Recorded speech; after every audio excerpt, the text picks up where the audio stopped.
Demek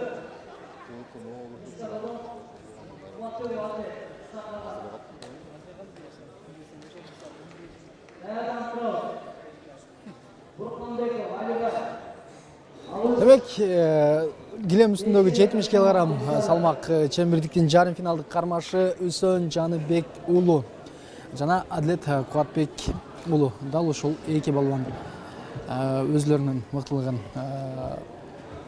4 кармашта мыкты көрсөттү. Мына 5-чи кармаштары бул жерде жеңишке жете турган болсо, анда алтын байге үчүн дагы күрөшүүгө мезгил келип жетет. Эми Үсөн Жаныбек уулунун буга чейин ишенимдүү жетип жаткан жеңиштерин эске алалы дагы бул жерде кандай ал кармаш өткөн деп байкайбыз. Адет Куатбек уулу дагы оңой олтоң эмес жолдордун бири. Биз өз түрдө бул абалды бул жөнүндө байкайбыз, көрөбүз. Канча дагы байкап туралы ар бири өзүнүн чоң бир жүрүшүн салат.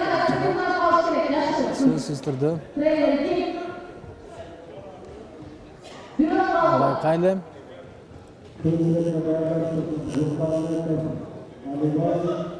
Үсөн Жаныбек уулу ашыккан жок.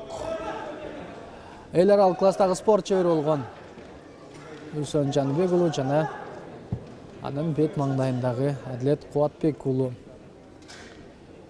Ал дагы мына ушул күчтүү балуандардын бири, спорт чебери. Буга чейинки Успек Орноновду жеңип алган болчу. Жана Этор күчтүү делген атаандаштарыбыздын жеңишке жетип келатат. Канча дагы эко тең өзлөрүнүн мыктылыгын көрсөткө тийиш убакыт барган сайын жүрүп барат. Жана жарым финалда эч ким утулгусу келбейт. Аны эске ала турган болсок, анда балбандар ушул жерде мыктылыгын көрсөтүш керек. Үсөн Жаныбек уулу Бали 2 упайга 1 упайга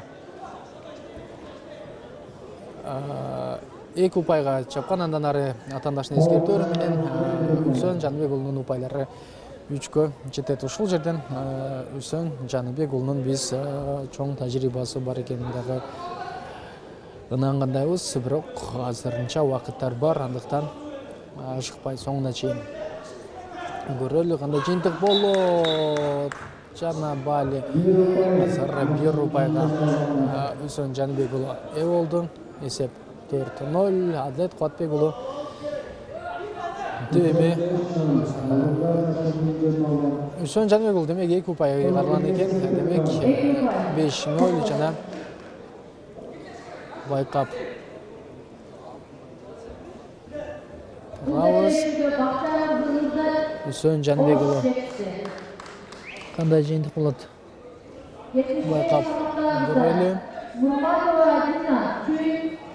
Шыгышпайт жана